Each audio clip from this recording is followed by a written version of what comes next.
of Mawlid al-Nabi. What do we do on the Mawlid al-Nabi? We recite the Naat, we praise Allah subhanahu wa ta'ala, we praise the Prophet, we talk about his fadail. If a lecture is given, talks about the fadail of the Prophet. You remember him, you do his dhikr. His dhikr is done. These special gatherings, community feast, people come together. It's a joke occasion. There's nothing, there isn't anything haram happening in it, then there shouldn't be, if anything, it is considered mustahab to go ahead and commemorate or celebrate these things. Not before. The concept of sharh sadr and shaqqut sadr. This is something where we find a difference of opinion between the two schools of thought. The cleansing of Prophet's heart is an important event described both in the Shia and the Sunni traditions. Yes, it's in ours as well, though with some differences in details and emphasis and interpretations. In the Sunni perspective, the reports narrate that when Prophet was young, he was probably 4 or 5 years old, living with his foster mother, Halima Sadiya. 2 angels, Jibreel and Mikael, appeared. They did the following things. Number 1, opened his chest, took out his heart, extracted a black clot or a dot, described as a portion of shaitan, washed his heart in a vessel of zamzam water, or in some tradition in golden basin filled with faith and wisdom, then placed it back and sealed it up. So, modern day heart transplant, not just a bypass, it's actually a transplant. You took out the heart, entire heart. You can correct me wrong, this is what first transplant is, right? You take out the entire heart. Yeah.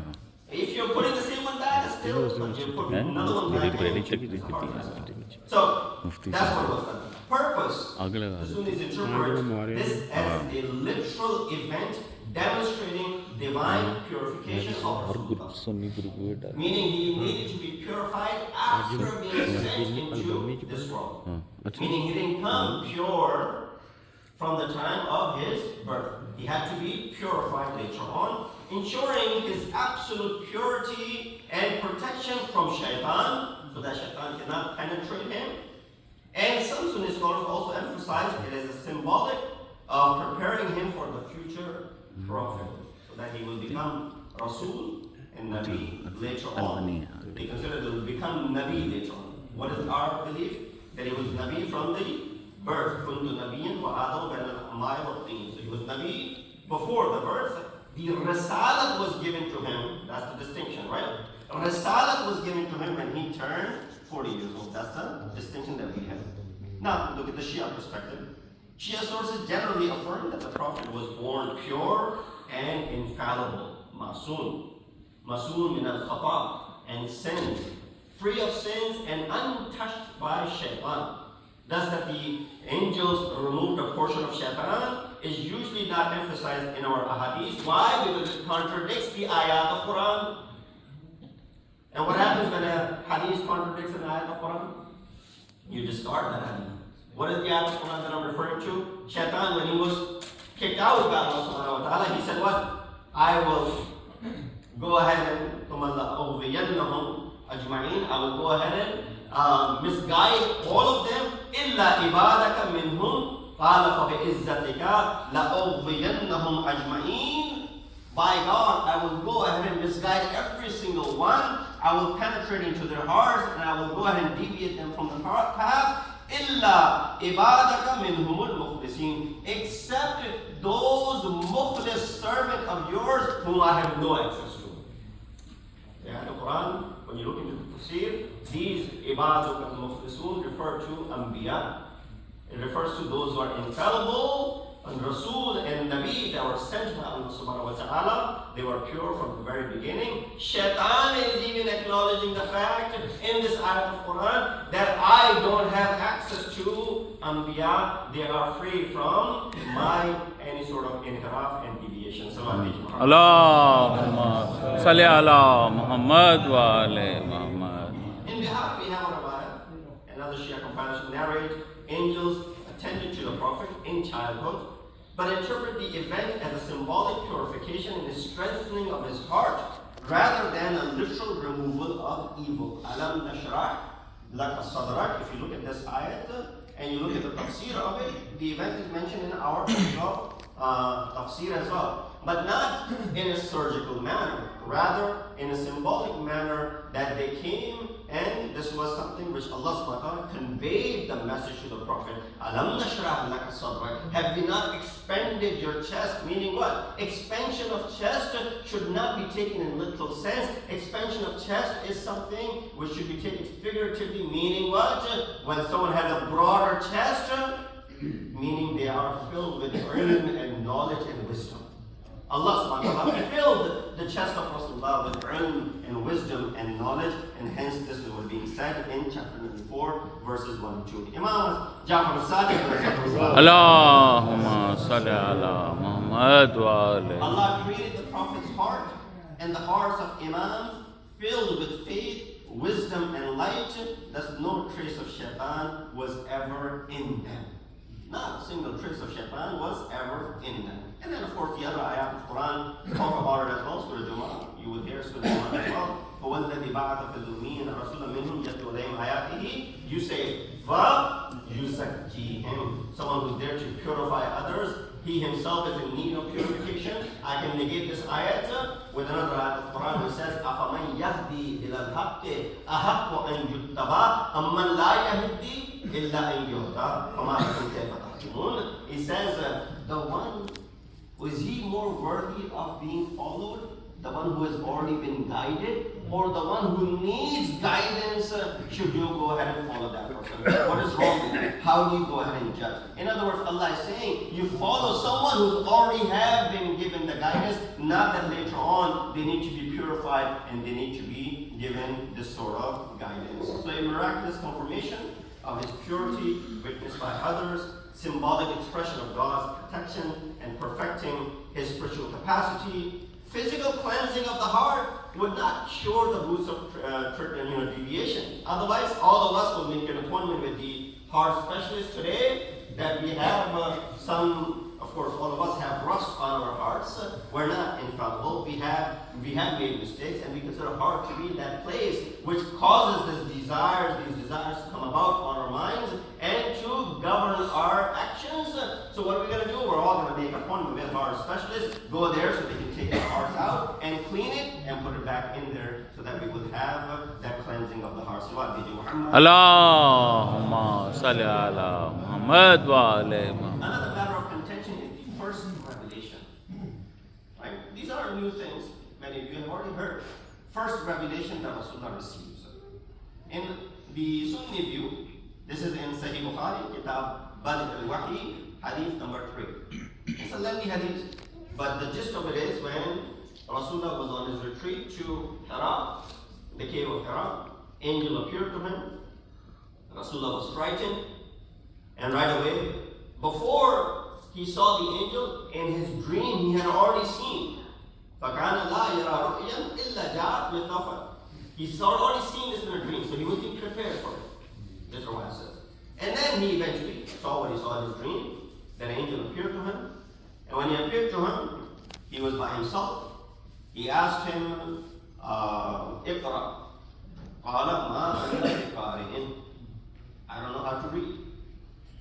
He says, قال فأخذني فغطني فلما حتى بلغ مني الجهد ثم أرسلني فقال اقرأ.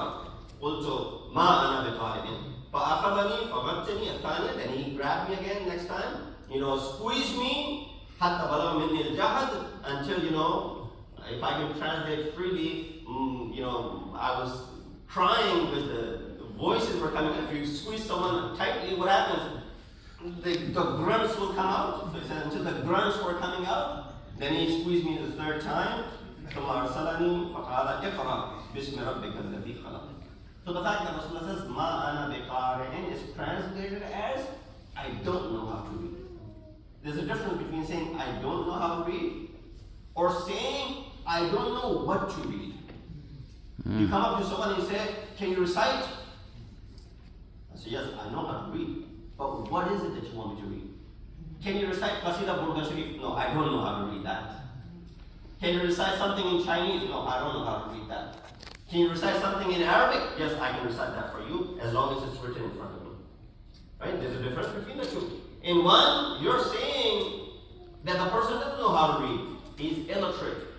That's what this riwayat conveys. So the angel appeared in the cave, said, read. Rasulullah said, I'm not a reader. Angel pressed him 3 times and then asked him to read these ayat. The Prophet overwhelmed, returned trembling to Khadija sallallahu alayha, crying and saying, cover me, zammiluni, zammiluni. Khadija comforted him and took him to Warqa ibn Nawfal, her learned cousin, who confirmed that it was an angel who came to Moses, has come to you, and now you've been chosen as a prophet.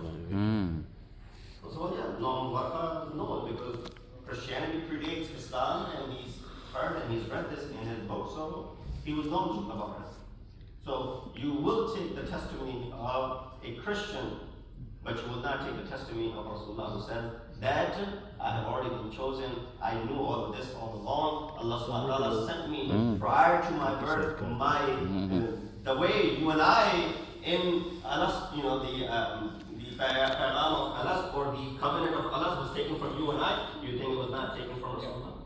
So with that said, what is our books talk about it? The Shia view, on the other hand, talks about it in such a way that account of Jibreel commanding Iqra is present. But the Prophet is not portrayed as doubting his own status or being unsure as to what has happened to me. Why all of a sudden some unique character has appeared to me, and he's not dumbfounded or he's not overwhelmed by this. Instead, he receives the verses with certainty and divine preparedness consistent with the doctrine of his ismat and his infallibility, that he was a prophet, was never doubted himself, never under the satanic delusion or any sort of confusion. Yes, Khadija, as a wife comforted him when he came back. Yes, receiving the wahi from Allah subhanahu wa ta'ala would create this sense in you where you will feel outwardly, you might shake and you might feel trembling. That is only necessary and natural. Why? The Almighty is speaking to you. When you and I are standing in front of someone who's, boss of our boss, and we're not even allowed to say a word, when you get younger, when you are, I don't know if you went to school in Pakistan or India, and when your headmaster is standing in front of you, and how you're not supposed to even make a noise, fear that you have, that sort of fear in front of someone who's superior to you. So Rasulullah is receiving the wahi. If he trembles, if he feels shaking, that is only natural. But to be able to go ahead and translate that Rasulullah was unaware, he was afraid, that is something which is counting against the judgment of Rasulullah and going against the ismat of Rasulullah.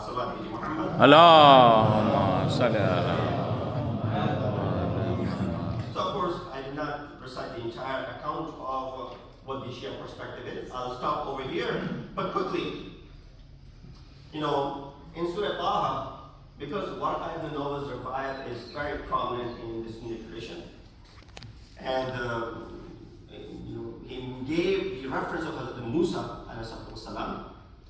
So here's the difference in Quran about Hazrat Musa and Rasulullah. You compare these ayat from Surah Taha and Surah Inshirah. I'll read the ayat of Surah Taha. Qala, Hazrat Musa said, Rabbi shrah li sadri. Hazrat Musa asked, Oh Allah, expand my chest. He had to ask Allah subhanahu wa ta'ala. For Rasul, what did he say? For Rasul, he said, Alam nashrah laka sadrak. Without you asking, we expanded your chest. Hazrat Musa said, Yassir li amri. Wahlul uqdatan min lisani yafqahu qawli. Waj'al li waziran min ahli Harun akhi. Make my affairs easy. Remove the knot from my tongue so that people will understand me. And then he said, make me a wazir from my family, Harun akhi. Rasulullah said what? Alam nashrah laka sadrak. Have you not expanded? You didn't have to ask. Allah did it already. Wa wadana anka wizrak. Did we not make a wazir for you? Who? Alladhi anqala dhahrak. The one who removed the burden from your back. Wa rafa'na laka dhikrak. And the one who raised your dhikr. So the difference between Hazrat Musa and Hazrat Rasulullah is that Musa had to ask for all of this. Our Rasul was provided without him asking Allah Ta'ala for this. In the ayat of Surah Taha, it says, Haruna Akhi. Rasulullah mentioned in the Hadith Manzilat, Anta minni bi manzilat Haruna bin Musa illa la nabiyya ba'di. Salawatu Muhammad. Allahumma salli ala Of course, there are other areas that only got up to the wahi, and then there are other areas of contention between the two schools of thought where they discuss the differences in how they explain and present the Prophet of Islam to the world. So we ask Allah subhanahu wa ta'ala to give us a tawfiq, to be able to understand the haqq and the truth, to be able to read and implement the seerah of Rasulullah, the way he was ra'uf, the way he was merciful to others, and then he would become grievous when someone else was grieving.